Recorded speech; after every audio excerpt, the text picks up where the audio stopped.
Kaya pasensya na kayo ha. Dito lang ako nagmumura. Dito lang ako nagmumura pagka ganito. Hindi natin alam na magpuputukan na pala kasi itong mainstream media. Hindi natin, oo, totoo. Kaya nga sinasabi ko nga sa inyo eh. Yan si Tariela, spokesperson, palagay ko yan palagay ko Ibang, hindi Pilipinas ang nire-represent ng ulul na yan. Maniwala kayo. Sooner or later, tinan nyo, putang ina yan, tatakbo sa, tatakbo yan sa, sa posisyon. Senador, congressman, pusta tayo, putang ina yung mga ganyang mukha. Huwag niyong pagkakatiwalaan yung punyeta na yan. Mga ganyang mukha yung putang ina mga kriminal yung mga hayop na yan.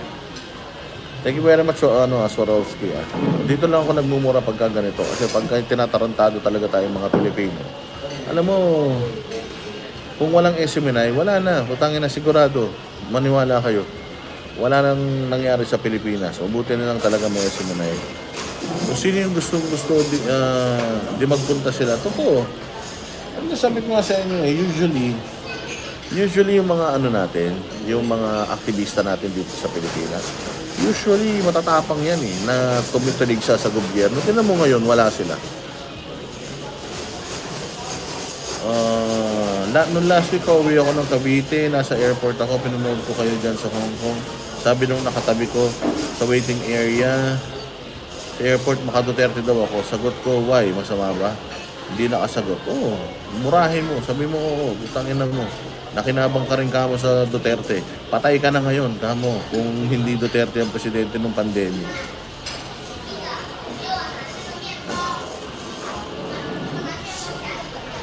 Ano international rules yan sa dagat? Oy,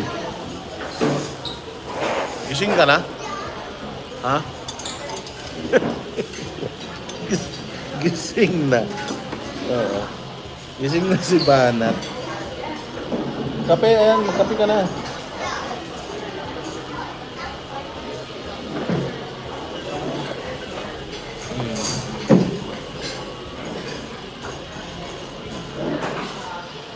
Ingat kayo sa biyahe. Thank you very much.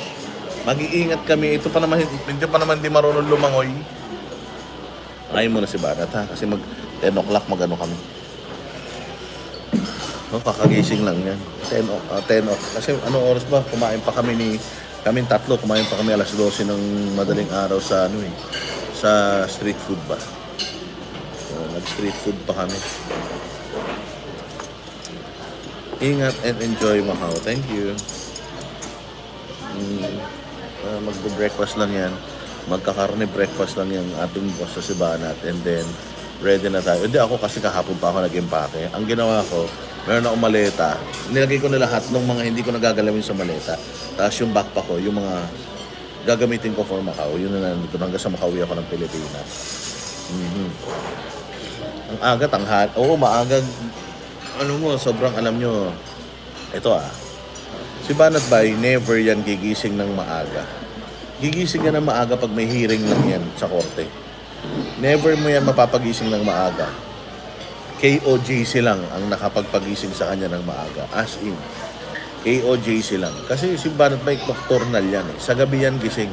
Gigising yan alas 4 ng hapon. Matutulog yan alas 6 ng maga. Ganun ang buhay niyan for the past siguro for the past 5 to 6 years. Oo. So, KOJC lang at SMNI ang nakapagpagising kay Banat Bay ng umaga at si Trillanes. Kaya ayaw, di ba sabi nga niya, ayaw kong maging senador or congressman dahil ayaw kong gumising ng maaga. Kaya sobrang si Banat Bay, parang may jet lag kapag, di ba, sanay na sanay ka na gabi kagising, tapos biglang boom, meron kang activity na umaga, hirap na hirap yan. Parang parang galing ng Amerika na may jet lag. Na yung body clock niya, ang hirap niyang tansyahin. Sa totoo lang. Imelda Aquano, thank you very much. Nocturnal yan si Banat Bay. Kaya sabi ko nga sa inyo the fact na nagsakripisyo si Banat Bay, mahal niya ang SMNI at mahal ni Banat Bay ang KOJC. Kasi nga he had to change his lifestyle para lang makasama sa celebration ang KOJC. Nikki Suzuki, mas kita, pogi kayo sa vlog, wala na kayong, mas, ayun, pag walang salamin. Hindi, pag nagsasalamin lang ako kapag maraming ilaw. Kasi yung salamin ko, gaming yun. Gaming, ano yun, gaming glasses yun. So, yung blue light, natatanggal niya. So, hindi masyadong pagod yung mata ko. Kaya din sa SMNI, nagsasalamin ako kasi malakas din yung ilaw doon. So, at least kahit pa paano, nababawasan yung stress sa mata. Kasi yun yung ano yun yung nakakapagpa-migraine sa atin. Pag sobrang liwanag, yan. Pag nagla-live kasi ako sa studio, yung ilaw ko talagang halos nakatutok na yun sa akin. Buti hindi ka high blood. High blood ako, kaya nga meron ako maintenance eh. Ang maintenance ko, 2, bali 3. Oo, 2 magkadikit sa umaga tsaka 1 panggabi. Yun, kaya Eto may papakita ko sa'yo. Eto, mas mababanas ka dito.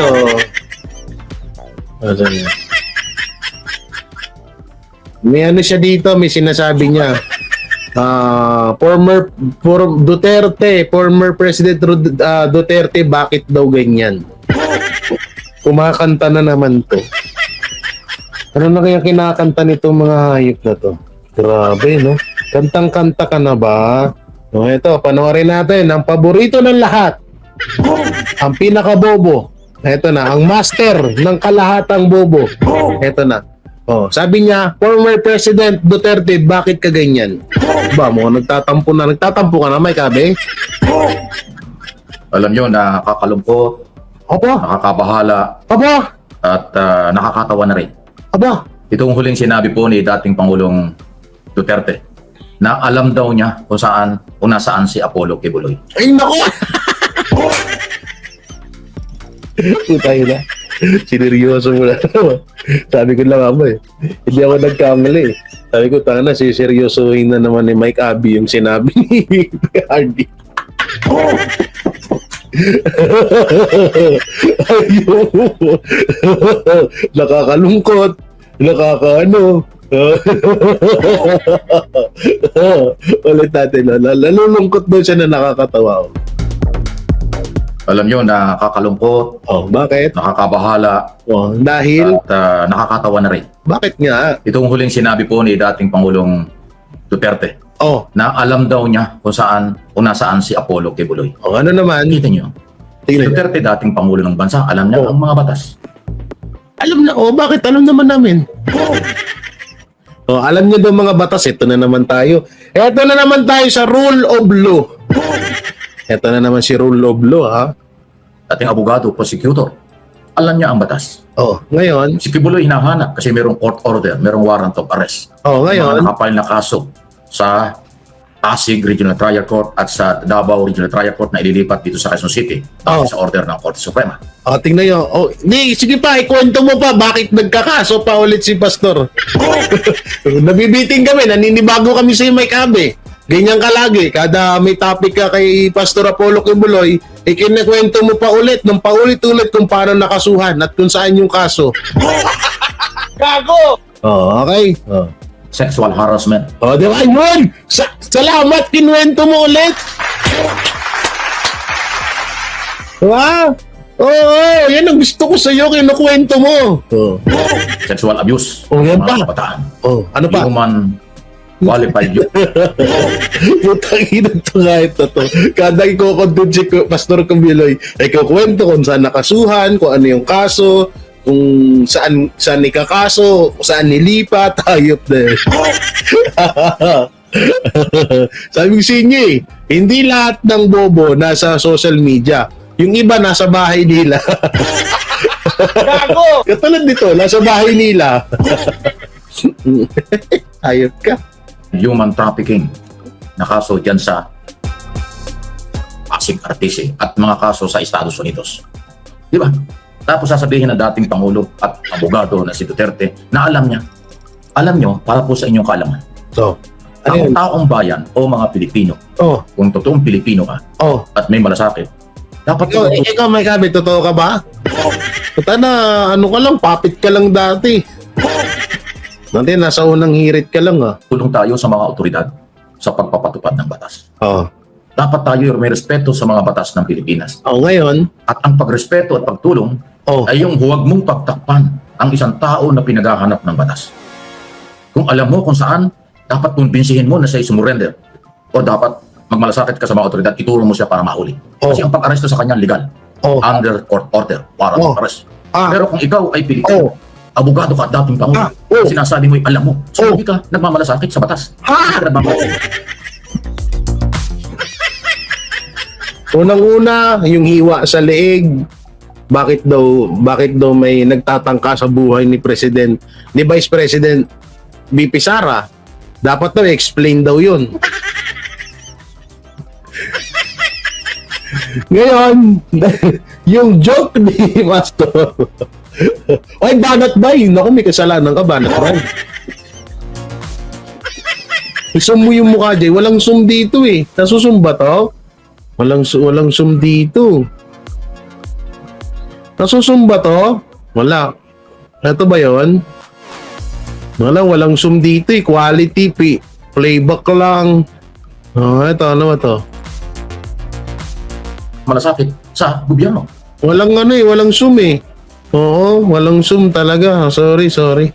Gusto ko na i-zoom yan eh. Sa cellphone lang may zoom eh. Ano tong si? Wala yun. Itong oras, ano naman to? Watch later. Ito, share. Walang zoom sir eh. Sayang no.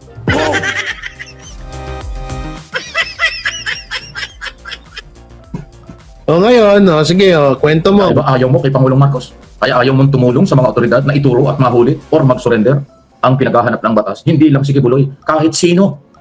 Basta may warrant of arrest, ang taong bayan ay may obligasyon, may karapatang tumulong sa mga nagpapatupad ng warrant.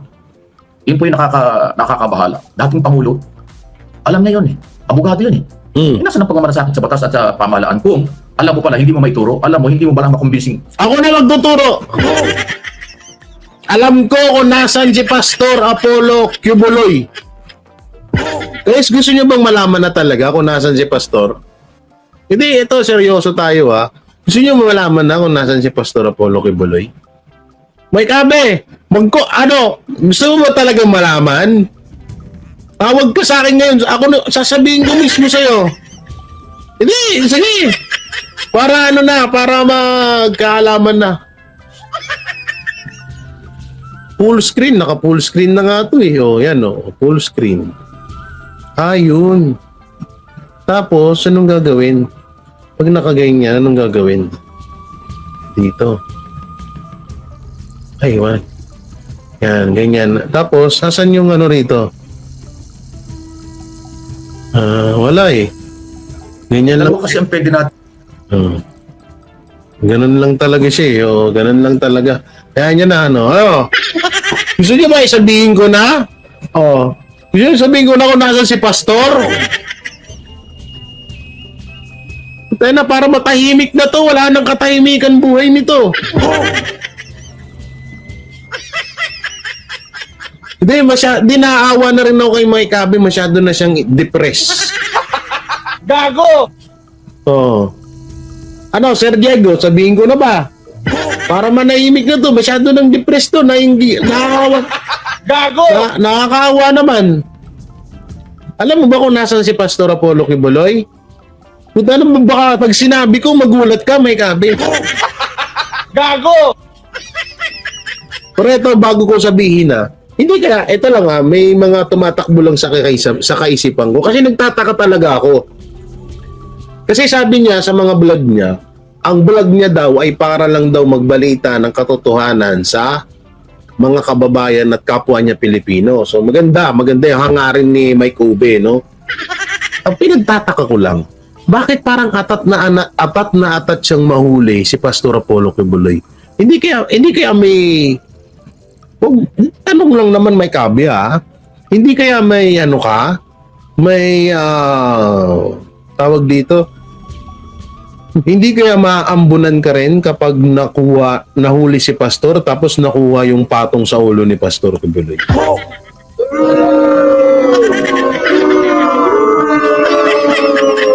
Tanong lang naman yun may kabi Hindi lang tanong lang naman, hindi kaya may anong tawag doon, guys?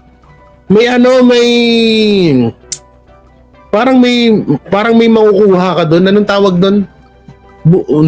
Hindi buwis. Isa pa, may yung sinabi ni Papa sa akin yun. Ano ba yung sinabi ni Papa sa akin?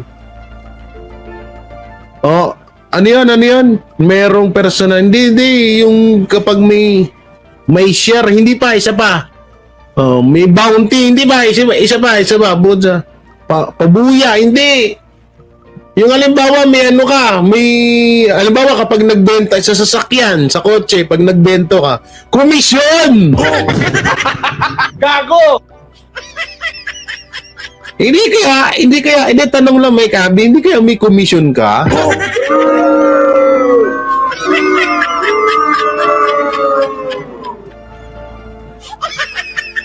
No? Dangin na baka may komisyon to kasi biruin niya nasa 120 million or something or 112 million ang pabuya or ang reward sa ulo ni Pastor Apollo Kibuloy kung sino man ang makakahuli sa kanya. Hindi kaya may komisyon tong lokong to? Kasi mapapaisip ka di ba? Tanong lang naman may kabi, hindi kaya may komisyon ka kasi ikaw lang ang napapansin namin na atat na mahuli si Pastor Apollo Kibuloy.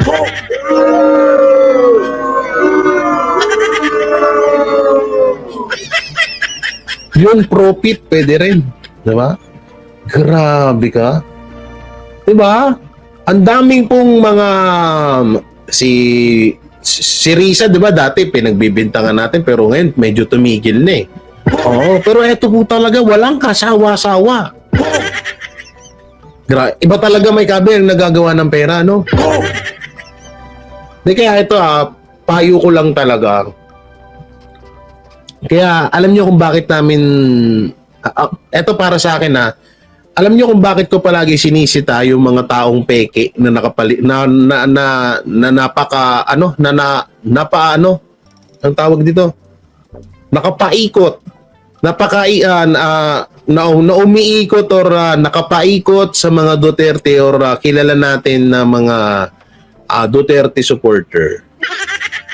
May iba kasi talaga na talagang panggap lang. Na ginagamit lang ang Duterte. Katulad nito ni Mike Abe, ito yung dapat iwasan natin na mangyari sa mga mga nakapaligid sa mga Duterte. Yung tipong kapag hindi nakuha yung gusto nila, magiging ganito. Yun yung hindi maintindihan ng iba na Che Guevara, masyado kang maepal, paepal daw ako, masyado akong palapansin. Alam nyo, ito yung isa sa mga gusto kong mapigilan habang maaga pa. Yung mga katulad ng mga itong tao. Kasi meron dyan, siguro ilan ba sila? Isa, dalawa, tatlo, apat, tas may mga ilang vlogger pa. May mga nakapaikot kasi sa mga Duterte. Paminsan-minsan nakakasalaw muha nila or paminsan nakikita nila ang si Tatay Digong or ang mga Duterte. So yun yung iniiwasan ko talaga na mangyari na yung iba diyan kapag hindi na halimbawa may hiningi na pabor. No. Tatlo lang ba? Tatlo lang ba, Sir Diego? Ang pagkakalam ko kasi apat eh. Tatlo lang pala. Yun yung iniiwasan ko, yun yung pinaparating ko sa inyo na sana, hanggat maaga pa, na alam na natin na may ganun naman talaga silang ugali, iwasan na. No? Kasi balang araw, mangyayari. Tingnan mo to. Diba? Sa lahat ng ni Pastor, ito yung pinaka-paborito ni Pastor. Di umano ayon sa mga naririnig ko. Etong si Mike Abe. Ang dami nang binigay dito. 'Di ba? Meron pa yan kapag napapansin ni Pastor Apollo Kibuloy na medyo mainit. Kasi to, mayabang talaga to. Laging mainit ang ulo pag nasa SMNI pagpapasok. Sinasabihan to ni Pastor Apollo Kibuloy na, Mike, baka gusto mong Miguel, gano'n. Mike, Baka gusto mong baka gusto mong pumunta muna na ibang bansa, magpalamig, di na muna. Napaka nun. Napakagandang nun, napakasarap sa pakiramdam nun, yung turing kang anak, turing kang kaibigan, kapatid, no? Tapos eto nga tong hayop na to. Gago! Sorry. Pagmura na naman ako. Eto nga kasi etong taong to, puppet pala, sorry. Hindi pala tao to. Nagkaganito lang dahil hindi niya nakuha yung kagustuhan niya na makuha kay Pastor Apollo Kibuloy. Kaya ngayon, kung mapapansin nyo, bakit ikaw, Jay, ganito, ganyan? Ayun yung iniiwasan ko kasi nakita ko na kay Mike Abby. Nakita ko na kay Pastor Apollo Kibuloy. No? Kasi yung iba naman talaga dyan, na alam nyo, ewan ko lang kung kayo nalalaman nyo, pero ako, naasiwa. Yung isa pa nga, nag-speech pa eh.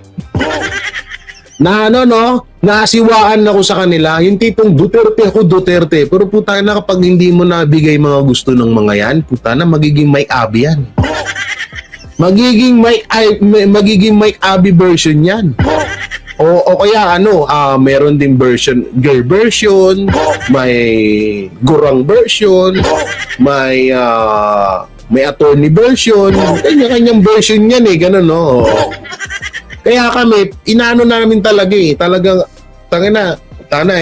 ito. Kapag hindi nakakuha to ng kagustuhan niya sa Duterte, babaliktad to. Kasi yung siya nga, yung dati niya nga sinusuportahan, hindi sila nakakuha ng yung gusto nilang makuha, ayun, bumaliktad na. Kaya ingat-ingat kayo dyan sa mga taong ganyan, yung tipong dating, ito hindi ko naman nilalahat ha, pero mag-ingat kayo dyan yung mga dating Marcos na dating Marcos o kaya Lenny, dating Dilawan or Marcos, tapos nasa Duterte ngayon. Ako, mag-ingat-ingat kayo dyan. Hindi ko nilalahat po hindi ko nilalahat. O baka sabihin nyo, hindi ko nilalahat. Pero sinasabi ko lang sa inyo mag-ingat. No? Yung mga dating Lenny Robredo, biglang naging Duterte. Ingat kayo dyan. Oo. Tutay na kung sinuwag nga nila yung dati, kayo pa kaya. Gago! Yan ang ayaw naming ito yung mga ganitong tao katulad ni Mike Abby, yung ayaw namin makapasok sa community ng mga Duterte. Kasi itong mga tao to, ito yung napakadelikado. Halimbawa, hingiin yan. Ganito, na si BP Sara na 2028 President of the Philippines. So kaya si Sebastian Baste Duterte, the President of 2028 Philippine President. O ganon. Biglang lumapit to. Oy, AJ, ba't ka na late? Ba't kaya na late to? Napuyat to sa juwa niya kagabi. Napuyat to sa juwa niya kagabi. Na-late eh. Kanina pa ako naka-live dito eh. Ngayon lang nagpakita.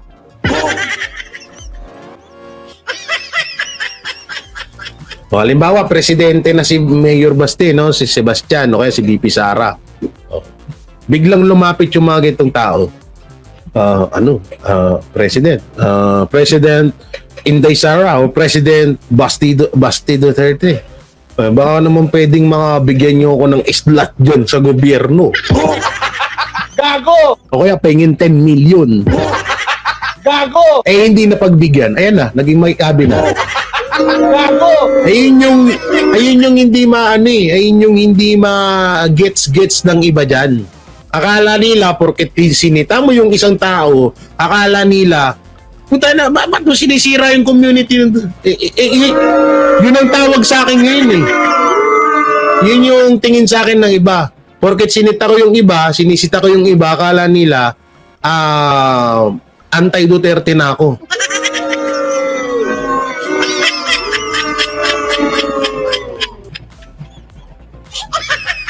Pero hindi nila alam na kaya ko lang ginagawa yun kasi yun ang alam ko na may yung mga tao na yan, ganyan ang ginawa nila doon sa una nilang sinusuportahan.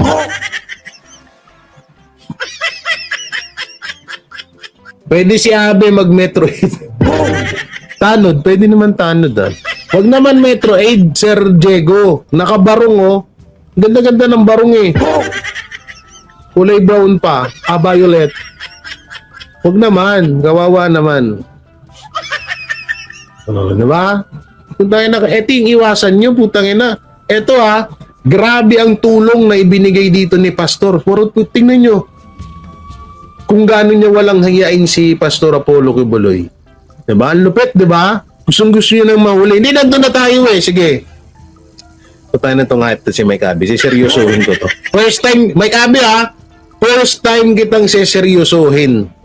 Siseryosohin sa topic ko sa'yo. First time, sa dinami ko ng vlog sa'yo, yung lahat ng vlog ko na yun, tutusin, pinagtitripan lang kita. Ginagawa lang kitang libangan. Ngayon, siseryosohin kita, Mike Abby. Hindi, Mike Abby, ito isipin mo maigi ah. Okay naman sana na umalis ka bilang walang kwentang ikaw yung pinaka walang kwentang broadcaster kasi dun sa SMNI talaga sa totoo lang. No? Kahit umalis ka doon, walang problema. O kaya sumuporta ka kay Marcos, walang problema. Wala talagang problema. Pero yung tipong putang ina, pati yung papamura na naman ako. Pati yung hihilingin mo na bombahin yung mga tao sa KOJC, tama pa ba yun? Ha? Tapos hihilingin mo na, 'di ba? Yung kasiraan yung paninira ng sinasabi mo. So tingin mo gawain pa ba ng isang sinasabi mong legendary sa media? Puta na, sobra ka makapagyabang. Ang taas ng tingin mo sa sarili mo. Oo, alam ko mataas ang Raptor. Pero hindi ikaw. Mataas naman talaga yung Raptor eh. Hindi ko nga alam kung maabot mo pa yon.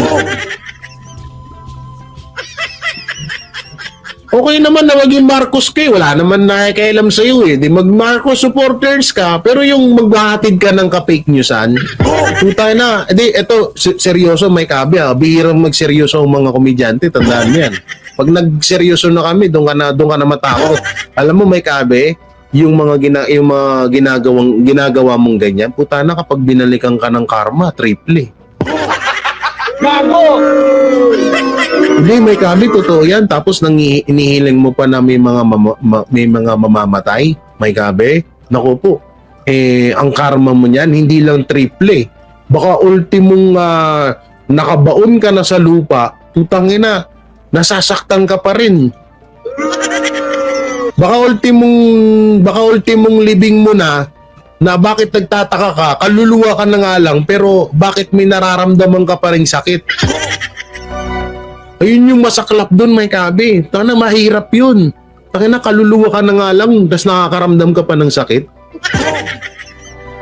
Diba, yung ibang may mga sakit minsan pag gusto nilang diba, pagod na sila sa karamdaman nila, parang nagsusuicide na sila. Ayaw na nilang parang tatanggalin na nila yung mga dextrose, yung mga oxygen kasi gusto na lang nila matuluyan na.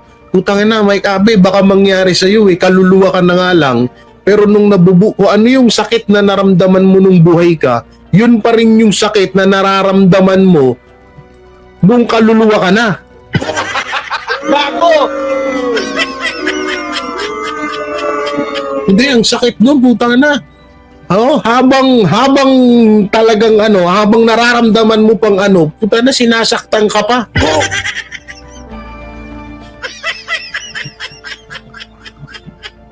Hi Papa Charlene, shoutout Papa Charlene Pishanter TV. Anak ng, kaya ikaw mag-ingat-ingat ka, may kabi. Hindi kita pinapayuhan lang kita bilang matanda ka sa akin. At bilang mas nakakaintindi ako sa'yo, at bilang mas may isip ako sa'yo, at bilang parang may mas dunong pa ako sa'yo, kasi sasabi mo kasi 35 years ka sa media, pero parang may mas utak pa ako sa'yo eh. Bilang ganun tinuturuan lang kita, Mike Abby. Wag sumamalob mo, sampaling kita. Gago! Nagsasabihan ka lang, hayop ka. Ayusin mo yan. May 5 years ka pa. Mike Abby, baka may 5 years ka pa. Maaari ka pang magbago. Gago! Magbago ka na, hindi pa huli yan lahat.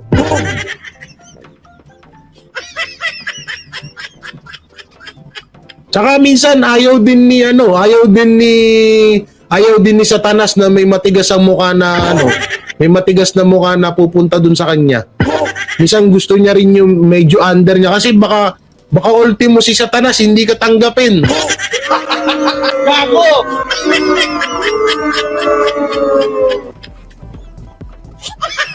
Hindi nga, baka mamaya ultimo si Satanas hindi ka tanggapin, may kabe. Kasi sabi niya, ang tigas ng mukha mo, grabe ka. Diba? Kaya may 5 years pa, kayang-kaya mo pa yan.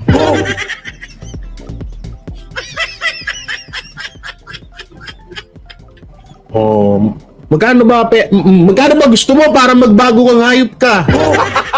Gago! Ano, gusto mo bang i-high yung Raptor mo pang mountain mountain design, ganon ba? Magkano doon? Mahal kasi doon magpaganon Sir Diego, anong tawag doon, Sir Diego? 'Di ba, yung Raptor, pwede mo bang pataasan 'yun Parang gawin mo siyang monster truck, 'di ba? Oh, mahal ata gastos nun Yun ata yung dati na inihingi niya kay Pastor, di umano. Inihingi niya 10 million kay Pastor Apollo Quiboloy. Sabi niya, di umano rinig-rinig ko lang naman to, sabi niya, Pastor, yung 10 million pang paggawa ng Raptor ko. Ganun. Wala, hindi siya napagbigyan. Sabi ni Pastor, ano ka ba? Una-una, puta na, dapat magpasalamat ka na lang kahit tanga ka, tinanggap ka namin dito. Gago! Diba? Kahit tanga ka, tinanggap ka namin dito sa Seminay. Pinagtiyagaan ka namin. Almost 14 years. Dapat doon magpasalamat ka na. Wag ka na dapat sumagad sa limitasyon ng kakayanan mo. Kasi minsan kapag ang tingin mo sa sarili mo mataas na, parang feeling mo kapag may hiningi kang isang bagay, kayang-kayang maibigay sa'yo. Kayang-kaya mong makuha kapag ganun nakataas yung tingin mo sa sarili mo. Tingnan mo si Mike Abe, na broken hearted. Kasi ang tingin niya sa sarili niya, napakataas na. Ako na ang sikat, ako na ang lahat. Mas sikat ako, mas boss ako kaysa kay Pastor Apollo Quiboloy. Nanghingi, hindi ibinigay. Ayan, nag-atampo. Gago! Ha? Nag-atampo ang haslo.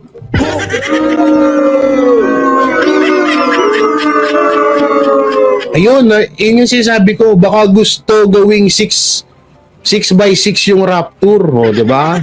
Mahal yun, magkano gastos nun? Yung NMAX ko nga yan, gusto ko 6x6 yan. Kaso mahal lang singil. Yung tsura nun, no? Ang tasap puta.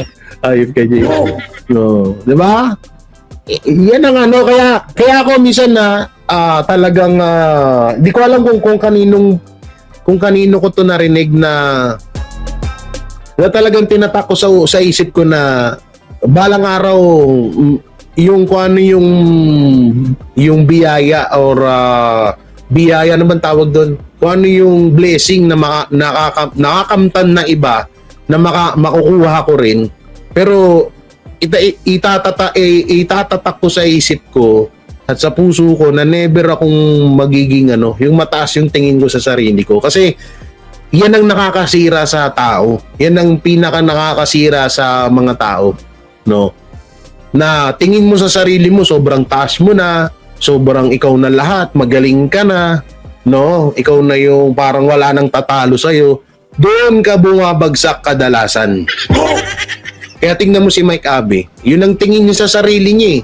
Sobrang taas niya, nakahit si Pastor Apollo Quiboloy, kaya niyang tapatan, kaya niyang anderin. No, feeling niya siya na ang may-ari ng SMNI.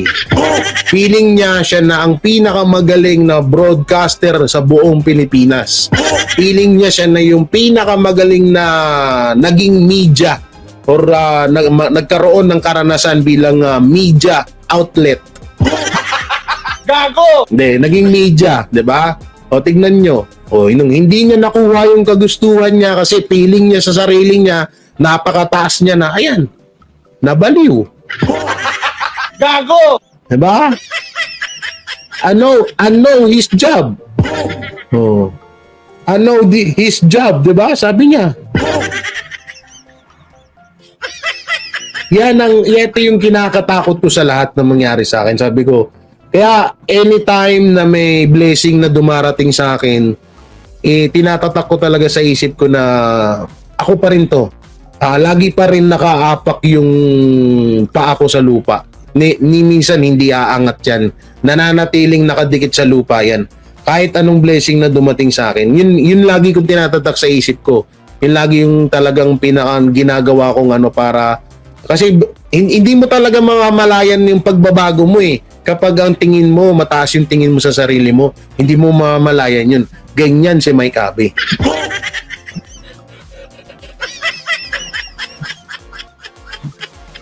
Ngayon, sobra siyang nasaktan, no, 'di ba? Tingnan niyo, wala na siyang bungang bibig ko ni Kibuloy, mahuli si Kibuloy. Oh. O ngayon, tanungin kita, Mike Abe. Ano bang mapapala mo pag nahuli si Kibuloy?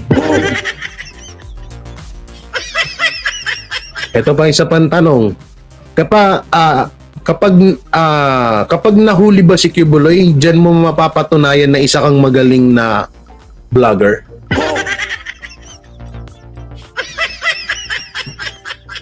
Kahit may raptor ka, Sir Jay, hindi ko pinangarap yan. Hindi, promise, hindi, totoo Sabi ko sa inyo, sobrang hindi ko pinangarap na magkaroon ng sasakyan. Tutusin, wala akong pakialam talaga dyan. Hindi, totoo Hindi ko pinangarap na sana, balang araw, marami akong sasakyan. Sports car, raptor, ganon. Hindi ko pinangarap yung ganyan. Yung may mga ganyan-ganyan. Kung sakali man na may dumating sa akin na ganyan, di thank you, maraming salamat sa taas. Diba? Kasi may blessing na ganyan. Pero yung tipong parang sasambahin mo yung pera. Ewan ko si Mike Abe kasi hindi ko wala akong alam dito sa dating buhay nito. Kung dati bang mambabasura to or dati bang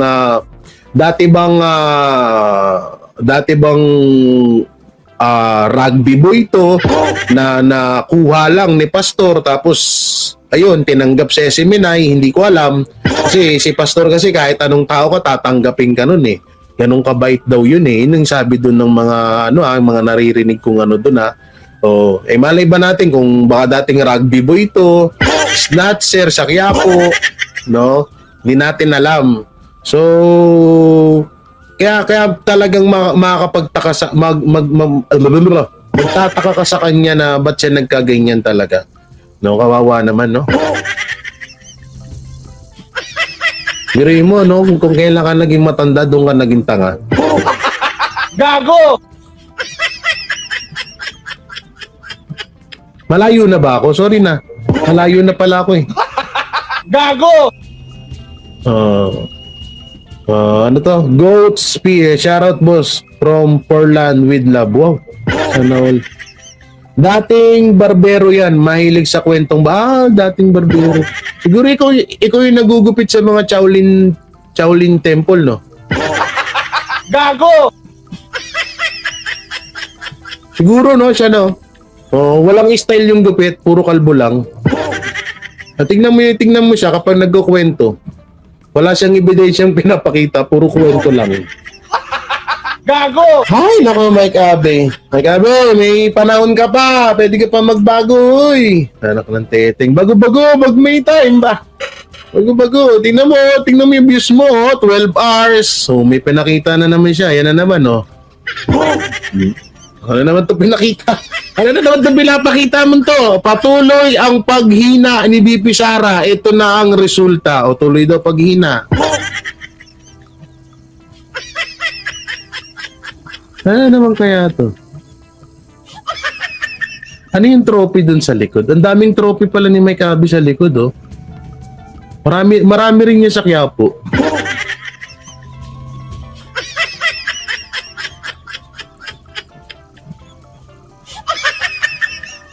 Ano daw? Ako na lang taga-salita, boss. Ito na lang ba? Okay, mga taga-GFF, shoutout sa'yo, ma'am. Raptor ba?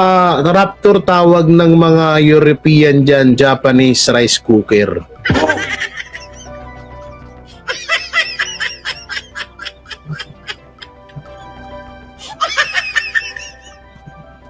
Reward, okay.